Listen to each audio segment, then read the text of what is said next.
Hi there, this is Bryce again, and this is The Path of the Open Heart, Part 1, The Breaking Open, Chapter 1, Frankenstein. The line hit me like a swift thump on my chest. I was sitting alone, having just finished Guillermo del Toro's new Frankenstein movie. Great movie.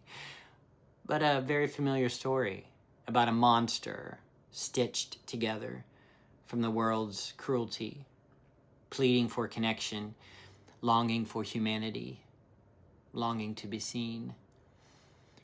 And then the devastating finale ended with this quote by Lord Byron, "And thus the heart will break, yet brokenly live on." I didn't just hear it, I recognized it.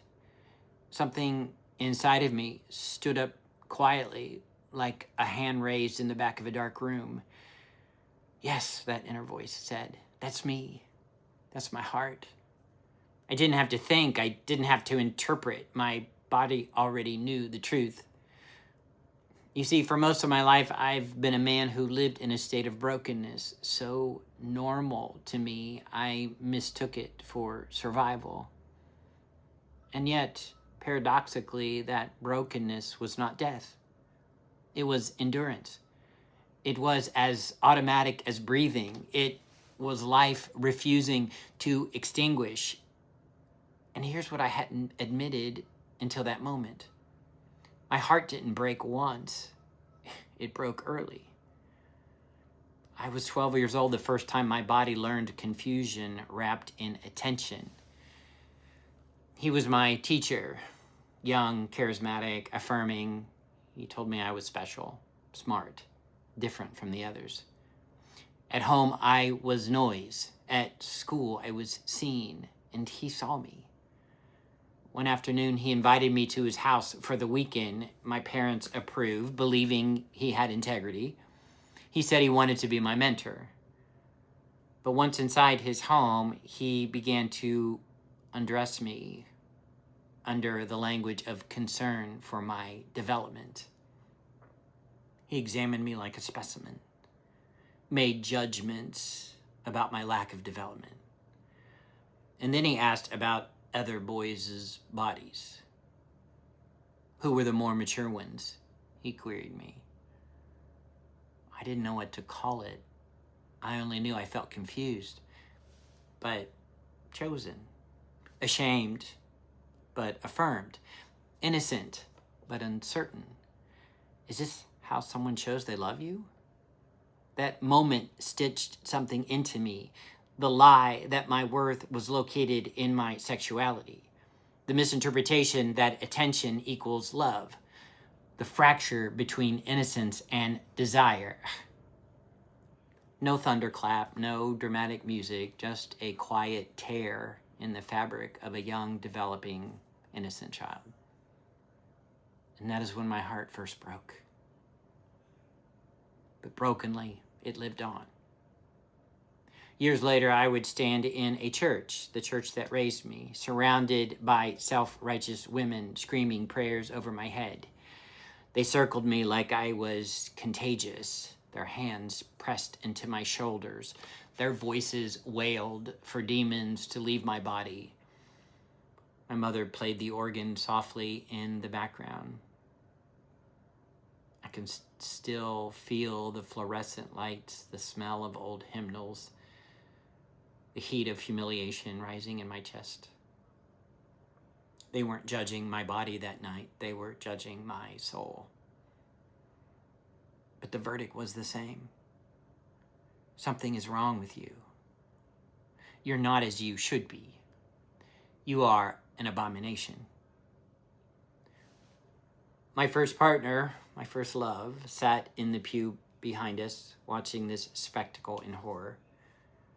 Eventually, he slipped out and drove away, while I stood there alone, while they tried to cast something out of me that had never been a demon to begin with. That was the night I realized something devastating. The monster wasn't something I had done. The monster was something they believed I was. And again, my heart broke. But brokenly, it lived on. That's the part by Lord Byron that I began to understand, that the breaking does not kill you. It alters you. It sensitizes you. It creates a hollow space in the center of your chest that aches when authentic love is shamed. And for decades, I tried to seal that wound, that hollow, with sex, with achievement, with ministry, with theology, with rebellion, with repentance. I treated this wound like it was an infection. But sitting there after Frankenstein, watching a creature beg simply to be seen, only wanting someone to love like him, not fixed, not exercised, not corrected. Something shifted. But what if the wound was not evidence of some kind of defect? What if the wound was the place where my humanity stayed alive? The young boy in the classroom, the young man at the altar, the monster in the novel, none of them needed to be repaired. They needed to be seen. And suddenly I understood something that has taken me decades to articulate. My heart did not survive because I became stronger. It survived because it stayed tender. That hollow ache I've carried, it became empathy.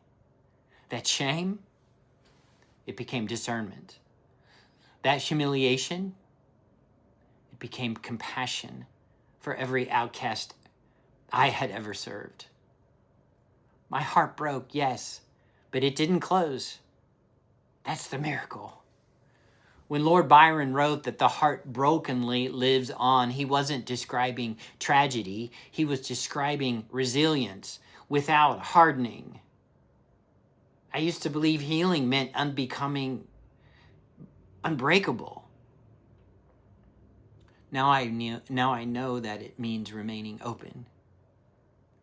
That boy under the teacher's gaze, the young man under the hands of an exorcism, the adult watching Frankenstein in the quiet of his bedroom. All the same heart. Still beating, still feeling, still refusing to become stone.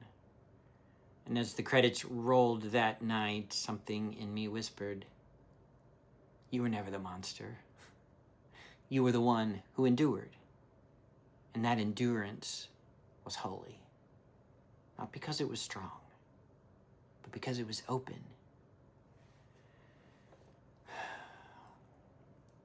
And that's where my story begins.